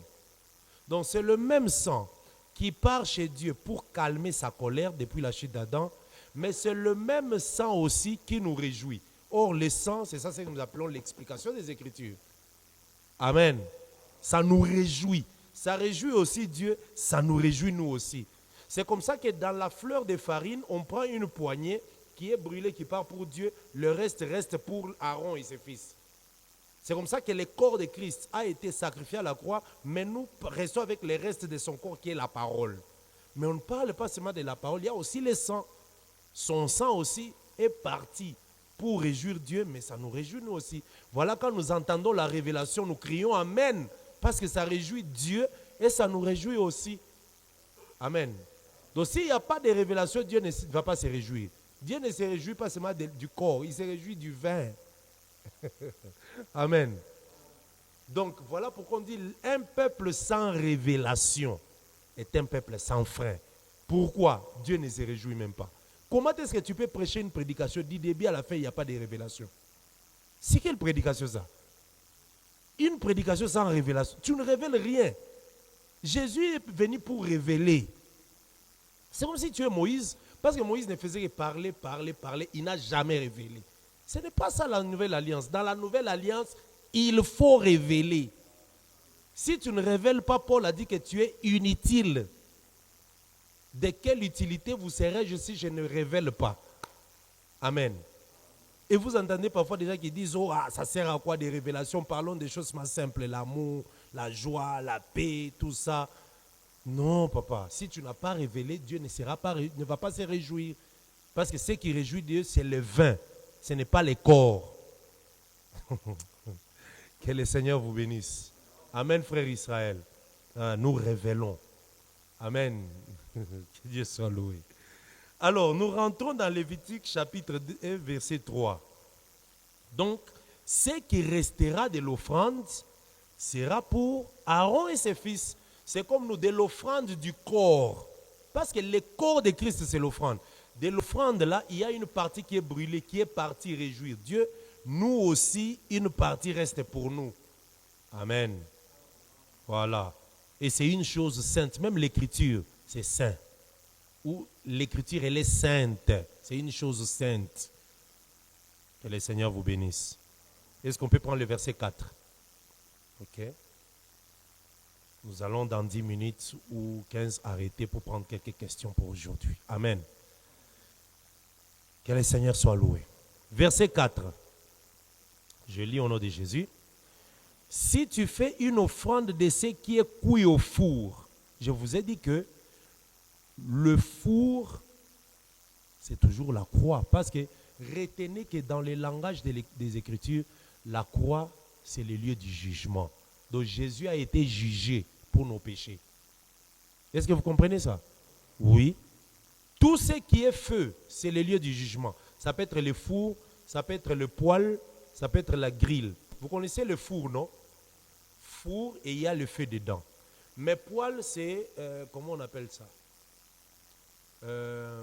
C'est une sorte d'assiette qu'on utilise pour griller. Poêle. Mais il y a aussi, il y a aussi le grill. Le grill, c'est comme un truc qu'on met sur le barbecue avec des treillis. Voilà. Ces trois choses-là représentent toujours la croix. Parce que Jésus, comme l'animal, devait être placé à la croix pour souffrir. C'est ça. On peut parler du four, on peut parler de feu, on peut parler de grilles, on peut parler de poêle. C'est la même chose, ça veut dire le lieu de la souffrance. Maintenant, ici, on donne quelques précisions. Dans le verset 1, 2 et 3, on a donné la base, que l'offrande, c'est un don de la farine. Quand on le fait, il doit avoir deux choses, l'huile et l'encens. C'est ce qu'on a retenu. Après, ça va aller au feu. Mais quand ça va au feu, une partie est brûlée, le reste va pour les sacrificateurs. Là, c'est comme cela que l'offrande des farines se faisait. Maintenant, on donne quelques précisions. Verset 4. Si tu fais une offrande de farine, bien sûr, de ce qui est cuit au four, qu'on se serve de fleurs de farine et que ce soit des gâteaux sans levain et pétris à l'huile et des galettes sans levain arrosées d'huile. Retenez très bien parce qu'ici, je vais expliquer certaines choses avec précision. Écoutez, si tu fais au four, cette fleur de farine-là, tu vas faire la pâte. Cette pâte-là, soit, première option, tu vas faire la pâte, mais pétrie d'huile. Pétrie, ça veut dire quoi? Regardez, tu es en train de faire la pâte et tu es en train de mélanger l'huile pendant que tu fais la pâte. Vous comprenez, non? En même temps, tu es en train de mélanger la pâte, en même temps, tu mets l'huile, tu tournes. C'est différent. Pétrie, ça veut dire mélanger la pâte et l'huile. Là, c'est pour le gâteau. Mais si c'est le galette ou la galette, là, tu vas faire la galette, tu fais, mais tu verses l'huile dessus. Tu ne mélanges pas, mais tu verses dessus. Est-ce que quelqu'un comprend? Je réponds. Donc, il y a deux types de pain ou deux types de mélange. Si tu fais le gâteau, on le fait pendant qu'on est en train de mélanger la pâte. En même temps, on est en train de mettre l'huile. Là, c'est pour le gâteau. C'est pour ça qu'on dit gâteau pété d'huile. Mais quand on est en train de faire la galette, on verse l'huile dessus. Je ne sais pas si nous nous comprenons. Est-ce que je peux évoluer? Amen. Donc, il y a une différence entre gâteau et galette. Le gâteau, c'est le grand. La galette, c'est la petite. Mais tout, c'est quoi? C'est le corps. Je ne sais pas si nous nous comprenons. Maintenant, quelle est l'autre différence? Gâteau grand, galette petite. Deuxième différence, pour le gâteau pétri, on mélange avec l'huile au même moment. Quand on fait le corps là, on est en train de mettre l'huile. Mais pour la galette, on termine à faire le corps, après on vient verser l'huile. Est-ce que quelqu'un comprend? Qu'est-ce que ça veut dire? Jésus-Christ, en tant que corps, pendant qu'on était en train de les préparer, parce qu'il a dit dans Hébreu que tu m'as formé un corps. Pendant qu'on formait son corps par le Seigneur, au même moment, il avait déjà l'esprit dans l'éternité. C'est ça, pétri d'huile. Donc le corps mélangé à l'huile au même moment. Est-ce que quelqu'un comprend? Là, il est gâteau, donc grand. Là, il est Dieu. Mais quand il vient sur la terre, il devient petit. Là, on doit verser l'huile dessus quand il sort du Jourdain. Là, il est gâteau. Pardon, galette. Est-ce que vous comprenez? Ok. De tous les prophètes dans les Écritures, à part Jésus, il n'y a qu'un seul prophète qui a été pétri d'huile. C'est Jean-Baptiste. Amen. Lui, il était pétri d'huile depuis les seins de sa mère. Mais tous les autres prophètes, ils ont eu l'huile, on les a arrosés d'huile. Voilà pourquoi on dit qu'il n'a pas paru de plus grand que Jean-Baptiste. Donc Jean-Baptiste est l'image du gâteau pétri d'huile. Mais les autres prophètes sont l'image des galettes arrosées d'huile. Est-ce que quelqu'un comprend? Mais les deux là, Jésus a joué ces rôles-là aussi. Amen. Amen. Voilà. Et dans ces cas-là, ce sont des gâteaux ou galettes, mais qui doivent aller au four. Est-ce qu'on a bien compris le verset 4? Si tu as fait une offrande, si tu fais une offrande, cuit au four, qu'on se serve de fleurs de farine et que ce soit des gâteaux sans levain. Quand on dit sans levain, ça veut dire sans péché. Jésus, c'est un gâteau sans péché, mais pétri d'huile depuis le ciel. Quand il est descendu aussi, il était galette aussi arrosée d'huile. Amen. Galette aussi sans levain arrosée d'huile. Verset 5. Si ton offrande est un gâteau cuit à la poêle, vous voyez, la poêle aussi, il sera des fleurs de farine pétries d'huile sans levain. Gâteau. Amen. Donc, ce qu'on a dit au verset 5, et au verset 4, c'est ça qu'on explique encore au verset 5. Est-ce que je peux évoluer? S'il y a des questions, notez, je vais y répondre. Amen. Donc, ici, nous comprenons que nous avons quitté l'étape où tu m'as formé un corps, tu m'as envoyé sur la terre, tu m'as oint. Parce que Jésus-Christ a dit, hein, l'Esprit des Seigneurs est sur moi. Il n'a pas dit en moi. Et sur moi, ça veut dire on a versé d'huile, arrosé d'huile, car il m'a oint pour venir travailler. Quand Jésus vient travailler, il ne vient pas travailler comme gâteau, il vient travailler comme galette. Parce que le gâteau c'est le roi, galette c'est les serviteurs. Amen. Et après avoir été arrosé d'huile, après avoir reçu l'encens, maintenant il peut aller au feu. Le feu c'est la croix. Maintenant, écoutez le verset 6. On va faire sortir quelque chose de très intéressant ici au verset 6. Tu le rompras en morceaux. Oh. Ah. Amen. Amen. Après qu'il soit passé au feu, après on les rompt en morceaux. Je croyais que tu as déjà compris. Amen. C'est comme le pain de la Sainte Seine, non? Le pain de la Sainte Seine, je vous informe quand on le fait, parce que le pain de la Sainte Seine, j'informe à tout le monde qui me suit, le pain de la Sainte Seine doit être fait par les ministres, pas par les frères, par les protocoles. Si vous mangez un pain de la Sainte Seine fait par les protocoles, les chantres, ou bien un frère qui est protocole, qui est boulanger, parce que lui connaît faire les pains, vous lui dites faire frère les pains. Ce n'est pas la doctrine. Le pain de la Sainte Seine, c'est fait par les ministres. Amen. Jésus a dit aux apôtres d'aller faire. Il pouvait rester s'asseoir avec les apôtres, il appelle les autres disciples là-bas, les autres amis là-bas, hey, faites-nous les pains, amenez-nous. Les pains là est fait par les ministres, qui peuvent être assistés par les diacres, les disciples, mais c'est les ministres qui font les pains. Amen. Voilà. Les gens ont l'habitude de dire toujours, bon, si nous faisons le pain, pourquoi les vins aussi on ne le fait pas? Les apôtres et Jésus, à l'époque où ils étaient en train de prendre la Sainte Seine là, il n'y avait pas de raisins à cette époque-là. Amen. Oui, il n'y avait pas, parce qu'il y avait déjà le vin qui était déjà fait. Est-ce que nous comprenons? On ne pouvait pas aller cueillir les raisins à ce moment-là. Non, les raisins ont l'habitude de sortir ou d'être récupérés pendant l'époque de l'été.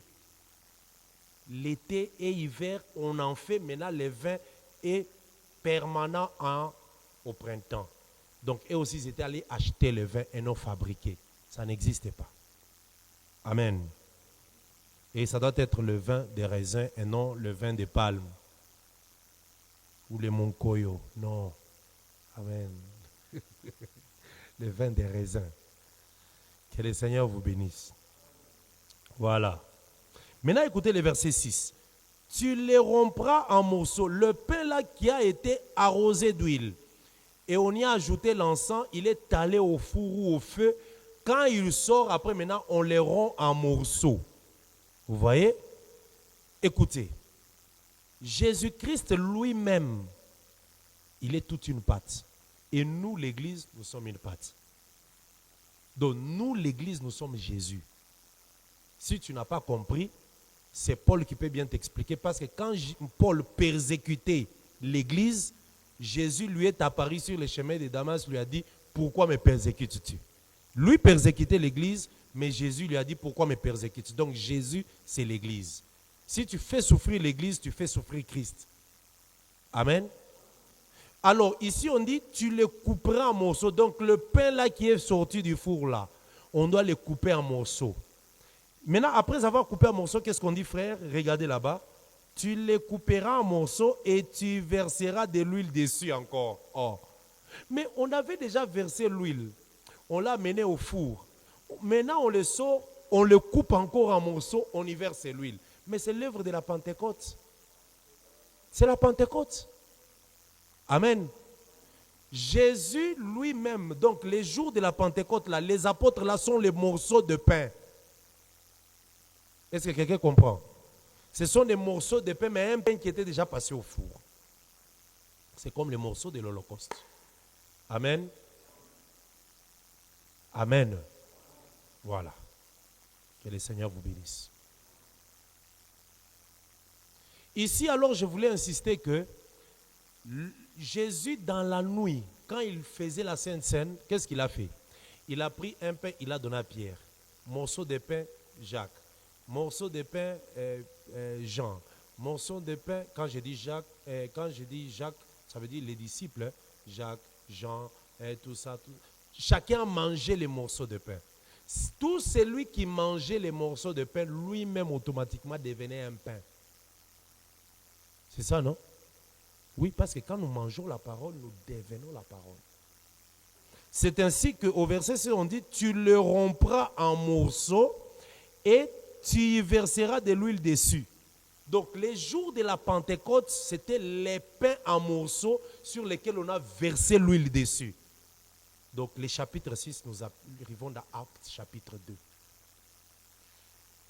Quelqu'un comprend ça? Amen. Que le Seigneur de grâce vous bénisse. Je pense pour aujourd'hui, on peut s'arrêter là pour prendre quelques questions. Donc nous nous sommes arrêtés au verset 6, où le pain qui a déjà été passé au four ou poêle, on le sort, mais on le rompt en morceaux. Jésus-Christ lui-même s'est partagé dans toutes ces personnes-là.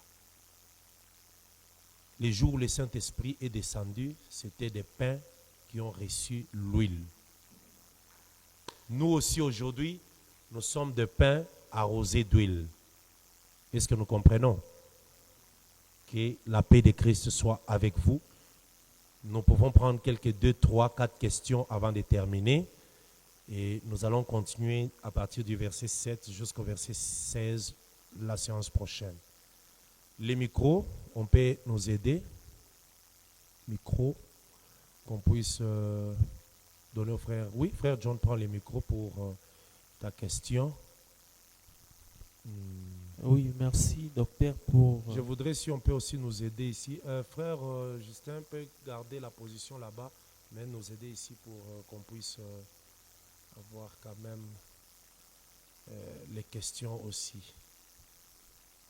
Oui, merci. Ok, frère Israël, nous allons vraiment à une époque de travail, vraiment, parce que là, on échange. Ok. Je veux que ceux qui suivent aussi sur Facebook voient des questions aussi. Ok. Je disais ceci, merci pour la parole. Je suis dans Psaume 41, verset 2. Ici, David est en train de dire ceci, que ma prière soit devant ta face comme l'encens. Ma question est la suivante, est-ce qu'on peut placer... Psaume 41, hein? Oh oui, 141. Oui, qu'est-ce que j'ai dit? Psaume 141, oui. Est-ce qu'on peut placer cette écriture dans Lévitique 2? Parce que l'encens, ici, on a juste pris l'encens comme étant l'image du parfum. Est-ce qu'on peut aussi classer l'encens ici comme étant l'image de la prière? Oui. Une très bonne question. Il faut savoir que dans les Écritures, une chose peut avoir plusieurs sens. Avant de t'expliquer l'encens, je touche d'abord le levain. Lorsque on dit que le gâteau ou la galette doit être sans levain, là, le levain parle de la nature du péché. Vous comprenez, le péché. Mais quand nous allons dans Matthieu chapitre 16, vous connaissez que là, Jésus-Christ parle du levain des pharisiens. Là, le levain, c'est l'enseignement. Donc, il y a levain comme péché, il y a levain comme enseignement. Alors, s'il y a levain comme enseignement, il y a aussi le levain des dieux. C'est comme ça, quand nous allons dans Matthieu chapitre 13, je pense au verset 33, la Bible dit qu'il y avait une femme qui a pris 3 mesures de farine, il a mis du levain et la farine est bombée. Les 3 mesures, c'est la loi, le psaume, le prophète, donc la loi en général. Mais lorsqu'on amène le levain pour bomber, c'est la grâce. Là, le levain devient la grâce. Tu vois que le levain ou levure peut parler du péché, ça peut parler de l'enseignement, mauvais ou bon enseignement. Quand nous allons descendre dans la suite dans Lévitique 2, on parle du miel. Que toute offrande que tu vas donner ne doit pas comporter et le levain et le miel. Or, le miel aussi parle de plusieurs choses. Il y a du miel comme la révélation, le miel comme la grâce, mais le miel aussi comme la mauvaise connaissance. Parce que dans 1 Samuel chapitre 14, on nous dit que Jonathan avait pris du miel, ça lui a ouvert les yeux. Là, le miel parle de la connaissance. Mais la mauvaise connaissance aussi peut parler du miel. Voilà pourquoi on interdisait, Dieu refusait que sur l'offrande des farines, sur toute offrande, qu'on ne mette pas du miel, qu'on ne mette pas le miel. Vous voyez? Donc, l'encens parle du parfum. L'encens aussi parle de la prière. C'est comme cela quand vous voyez. Or, le parfum, c'est la prière. Le parfum, c'est la prière. Apocalypse chapitre 8. Il devait offrir les prières des saints. Et les prières des saints montaient comme du parfum. Vous voyez? Donc, ce n'est pas mal de prendre l'encens comme prière aussi. Amen. Ok. Oui. Mon souci était, est-ce qu'on peut relier cette écriture à Lévitique 2? Donc, on relie Psaume 141 à Lévitique 2. Est-ce que ça sera possible? Bon, est-ce que ça marchera? Parce que comment est-ce que tu vas verser la prière sur Jésus? Parce que là, on a dit on doit y verser de l'encens. Comme prière, il faut encore marcher dans les Écritures pour affirmer. Parce que là, on demande de verser l'encens sur cette farine-là avec laquelle on a fait la pâte. Amen. Okay. Frère Junior, ta question? Merci pour la parole. Ma question est par rapport à Lévitique chapitre 2 au verset 3. Mm-hmm. On dit ce qui restera de l'offrande sera pour Aaron et pour ses fils. Mm-hmm. Je prends Colossiens chapitre 1, le verset 24. Nous lisons au nom de Jésus-Christ. Amen. Je me réjouis. Prenez Colossiens, bien-aimé. Lisons, hein. Colossiens chapitre 1. Chapitre 1, le verset 24. Mm-hmm. Je me réjouis maintenant dans mes souffrances pour vous, et ce qui manque aux souffrances de Christ, je l'achève en ma chair, Mm-hmm. pour son corps qui est l'Église. Mm-hmm. Alors, j'aimerais savoir si on peut faire une liaison entre ces deux versets, Mm-hmm. parce que l'apôtre Paul fait voir qu'il manquait certaines souffrances Mm-hmm. à Christ, mais lui achève ces souffrances-là dans sa chair. Oui. Parce que Christ était une offrande. Oui, oui. Effectivement, une pensée pour confirmer que les corps là qui a souffert, il y a une portion de cette même souffrance du corps qui reste aussi pour Aaron et ses fils comme nous, l'Église aujourd'hui. Cette pensée-là, exacte. Donc, Aaron comme les ministres. Oui, Aaron aussi comme les ministres. Ou soit même les fils d'Aaron comme les ministres, parce que les fils d'Aaron aussi sont des ministres. Merci. Ok. Une autre question? Amen. Ok. Je crois que pour aujourd'hui, les 6 premiers versets de Lévitique chapitre 2 sont compris, maîtrisés. Vous avez compris la différence entre la galette et le gâteau. Pourquoi pour le gâteau, on devait l'arroser d'huile selon ces chapitres. Et puis, pourquoi pour la galette, non, le gâteau, on devait faire ce gâteau pétri d'huile, mais pour la galette, on devait y verser d'huile. Et puis, vous devez savoir que dans la parole, il y a des choses qui sont gâteaux et il y a des choses qui sont galettes. Est-ce que vous comprenez ça? Tout prédicateur doit savoir cela. Je vais vous montrer gâteau et galette dans la parole. Hébreux chapitre 6.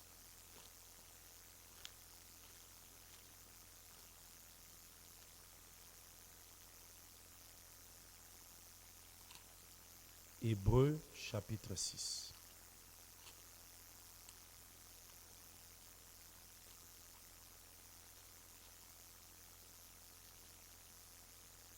Bon, je vais commencer au chapitre 5 et puis on va descendre. Hébreux chapitre 5, je vais commencer au verset 11. Je lis au nom de Jésus-Christ. Nous avons beaucoup à dire là-dessus et des choses difficiles à expliquer parce que vous êtes devenus lents à comprendre. Vous, en effet, qui depuis longtemps deviez être des maîtres, vous en avez encore besoin qu'on vous enseigne les premiers rudiments des oracles de Dieu. Vous en êtes venus avoir besoin de lait et non d'une nourriture solide. Or, quiconque en est au lait n'a pas l'expérience de la parole de justice, car il est un enfant. Mais la nourriture solide est pour les hommes faits, pour ceux dont le jugement est exercé par l'usage à discerner ce qui est bien, ce qui est mal. Vous voyez dans ces versets, je vais vous dire que là-dedans, il y a des gâteaux, il y a des galettes. Le gâteau, c'est tout ce qui est aspect révélation et prophétie. C'est ça des choses difficiles à expliquer. Amen. Les galettes, c'est tout ce qui est lié à la connaissance, à la doctrine. C'est ça des galettes. Amen. Alors ne sois pas seulement un prédicateur galette. Non. Amen. Tu dois être un prédicateur qui arrive aussi à la hauteur des gâteaux. Des choses difficiles à expliquer. Frère, deviens prédicateur qui prêche des choses difficiles à expliquer. Si tu n'arrives pas à prêcher des choses difficiles à expliquer, tu es encore digne de t'asseoir dans les bancs. Quand tu es prédicateur, tu dois arriver à cette hauteur-là, de prendre les livres des cantiques et expliquer des choses difficiles. C'est l'apôtre Paul qui le dit. Amen. Tu prends les livres de Job, tu expliques des choses difficiles. Tu dois parler de l'Orion, tu dois plaer du Pléiade, de l'ours, la grande ours et ses petits. Ce n'est pas écrit dans ta Bible là pour rien. Parfois, moi, ça me fait mal de voir un prédicateur. Il s'est bien préparé. Les cultes de dimanche, c'est lui qui doit prêcher. Il s'est très bien préparé. Il a porté toute une veste, chaussures et tout et tout. Mais quand il parle, tu lui poses la question sur la grande ours. Il ne connaît même pas que c'est écrit dans la Bible. Grande ours. Amen.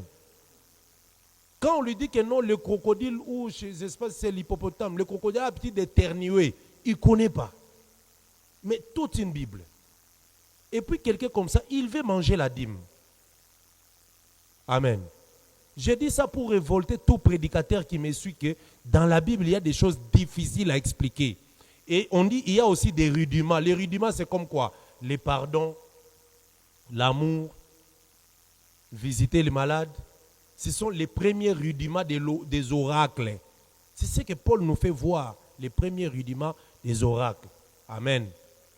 La repentance, la sanctification, ce n'est pas à négliger parce que quand tu continues là-bas, l'apôtre Paul dit sans apporter un autre fondement, mais tendons vers ce qui est parfait.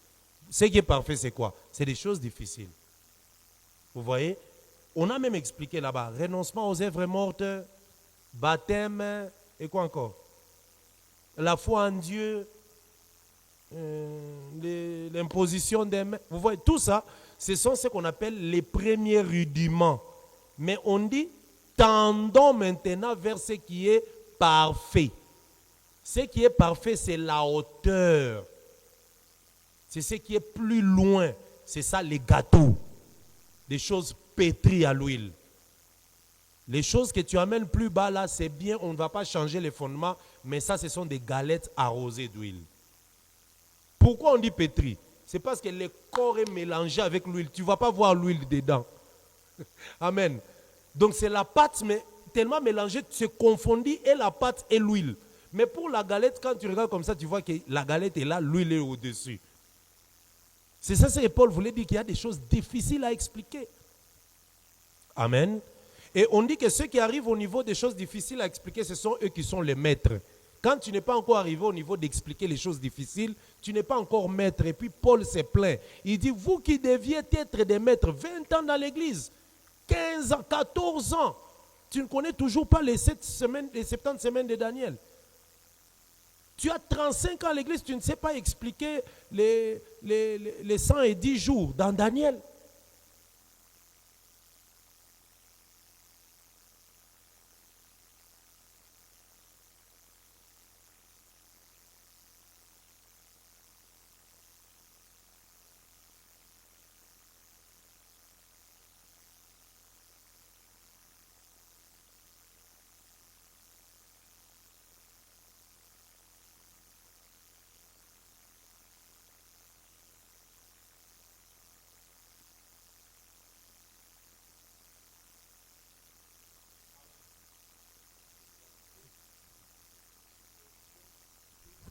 que ça doit vous aider. Donc ce n'est pas un travail fin que nous sommes en train de faire. Nous sommes en train de faire un travail qui vous prépare à la chair, qui vous prépare à parler aux autres. Amen. Beaucoup de théologiens lisent ces choses, mais n'arrivent pas peut-être à expliquer ça parce que la théologie ne révèle pas Dieu. Dans la théologie, on étudie Dieu, mais dans la théologie, ce n'est pas qu'on révèle Dieu. Amen. Que le Seigneur vous bénisse. Nous allons dire merci à Dieu pour ces moments que nous avons partagés ensemble, près de 2 heures, et lui recommander cette fin et cette nuit. Prions au nom de Jésus-Christ. Seigneur, nous te disons merci pour ce moment que nous avons passé ensemble, partager ta parole. Prépare encore ces frères à des grandes choses, à un grand appel, afin qu'ils deviennent des personnes que tu utiliseras pour le salut des âmes, parce que nous savons que le salut, c'est la perfection. Le salut provient de la compréhension claire de la pensée de Dieu. Accorde ta grâce à chacun d'eux, que ton amour, ta bonté, ta grâce les couvre éternel. Nous prions que tu nous soutiennes afin que nous puissions continuer dans cette marche et arriver à terminer ces choses si le Seigneur ne vient pas. Nous t'avons ainsi prié, Père, au nom de Jésus-Christ. Amen. Que le Seigneur des grâces vous bénisse.